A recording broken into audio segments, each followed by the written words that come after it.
Alright, so I figured I'd just do a walk around of our John Deere 2155. It's a good tractor. These things are pretty good. We had another one, but it burned, which sucks, but I like this one. It's useful. I enjoy it. It's not like, the highest horsepower, but it gets everything done. I mean, I think it's leaking hydraulic right now, but I don't know. It's a decent tractor. I'll see these over here. It rained last night,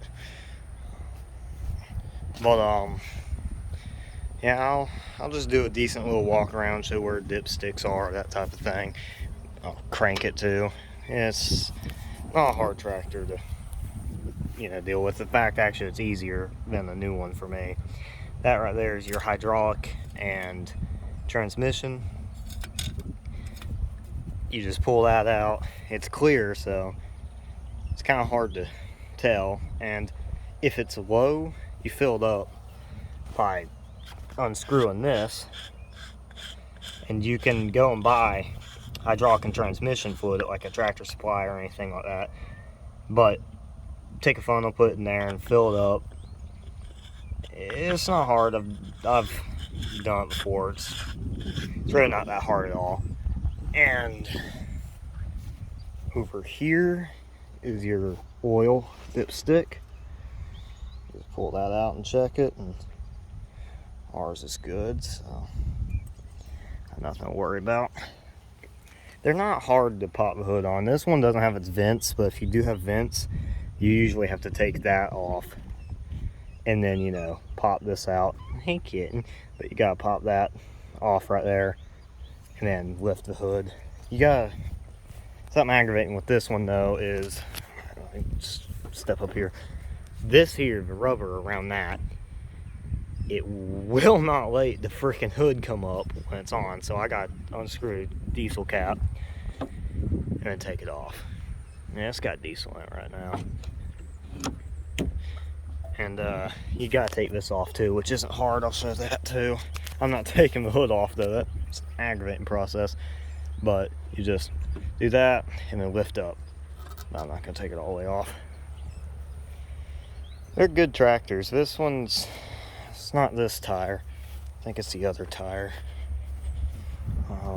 Yeah, it's this tire here. This tire's leaking here. Put a lot of tape around it, and it's prevented it a little bit, but not a whole lot. These tires are fine. It's just the front tires. I think the tread is just worn down a whole lot. This one, yeah, this one really looks worn down. Gotta want to get off there, cat. Oh. I'll show how to crank it. It's not hard. You're gonna not want to be on this thing, cat. Anyways, just make sure it's out of gear.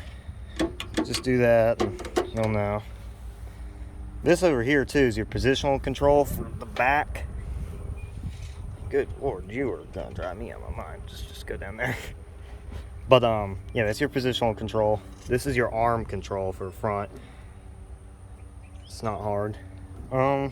That's your draft right there. It leads down to that. You got a thing under the seat here for like if you got a bush hog on it or something, and you go lift it and then it won't go down. Just turn that to the right thing until it goes up and down smoothly. At least that's what we've had to do with our other one, because we got two of these. We got this one and then one without the loader.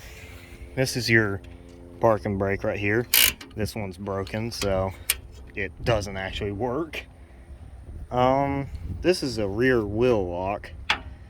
So like if you're stuck in a hole and one wheel's like not moving but the other one's spinning, just pull that or put your foot on it and then hit the gas and they'll lock together, and And the lights work on this thing. It doesn't have a front headlight. This is your light control. It may be different on yours because on the other one it's pointed right there.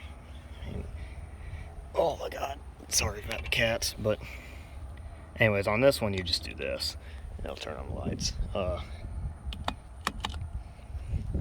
And they're on. And then turn all the way up for off, or all the way over there for off.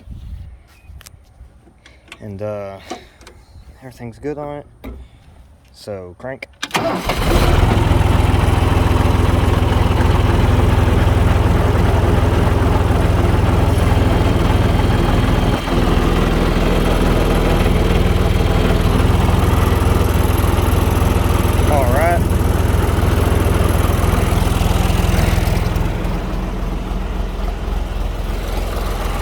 I'd say just let it warm up. And that round one was the canopy and the positional control. I'm gonna let it warm up for a bit because it's kind of cold. Then I'll get back on it and I'll show a quick little thing on how to drive it, which isn't hard either. It's not hard at all. Okay, so while it's warming up, I forgot to mention this. Sorry if it's hard to hear me. But that right there is your PTO. You flip it forward to turn the PTO on. Well, press the clutch in, then pull it forward. It shifts better when it's in that gear. But there's nothing really on there with the PTO at all, so I'm not going to worry about it right now. If I ever do another little how-to or walk around on the other tractor, I'll show it, because I'm probably going to end up putting the bush hog back on it to do something anyways. Alright, so I'll let it sit for a minute. And sorry if this thing's a bit choppy. Let me zoom out. Sorry if the arms are a bit choppy. Like I said, weakened hydraulic, so yeah. But pull back on that, no lift it, and okay, it's doing better today. Last time I used it, it didn't really want to lift. But this ain't hard. I'll show how this works better in a second. I'm gonna dump some stuff in there. Alright, so push your clutch in, put it in whatever speed. I'm saying now, if you've never driven one of these, put it all the way up, and then maybe into that gear. It's gonna be slow though. You could put it into the gear right here. That's what I do when I'm mowing. Oh yeah, that's your foot throttle down there. And then that's your hand throttle. You just pull it wherever and the gauge will go. And the fuel meter on this tractor is broken. That is not entirely accurate, I'm pretty sure. And these are your brakes. You got first brake and the second brake.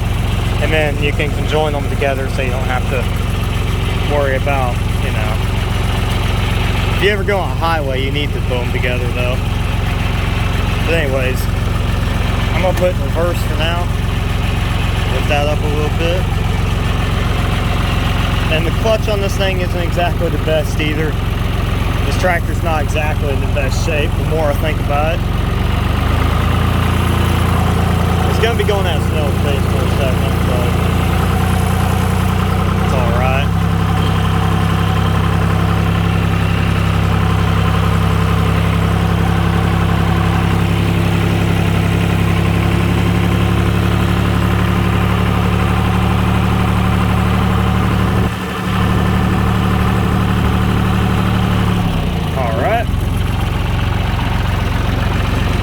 Gonna put in this,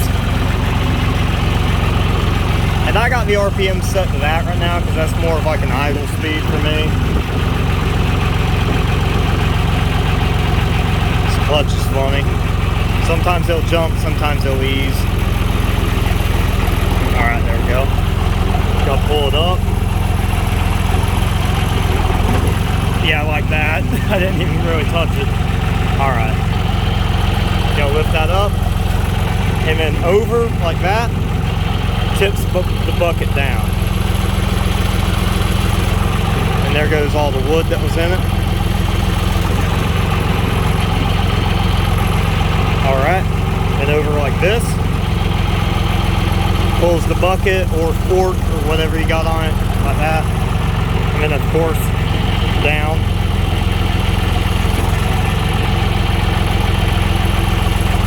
I'm gonna back out of this mess.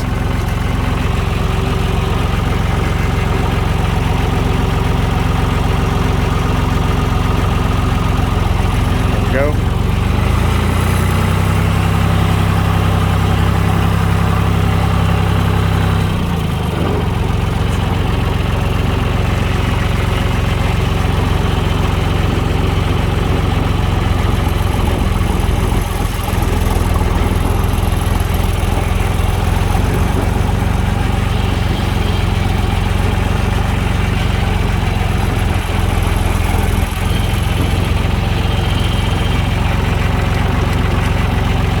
just double check that. I'm gonna lower it down. And since that's about all I can say for the driving part, whenever you need to park this thing, just lower that. Just lower this all the way to the ground. And then to turn it off, you'd think you turn the key, but that only controls the battery, which shows, you know, power and all. But you're gonna pull that choke out, and then when it cuts off, push it back in, and then turn the key to off. Because you'll drain the battery if you don't. And make sure you don't have any lights on or nothing. And if you got a working parking brake, I would suggest putting that up. But yeah, and you make sure this is all down.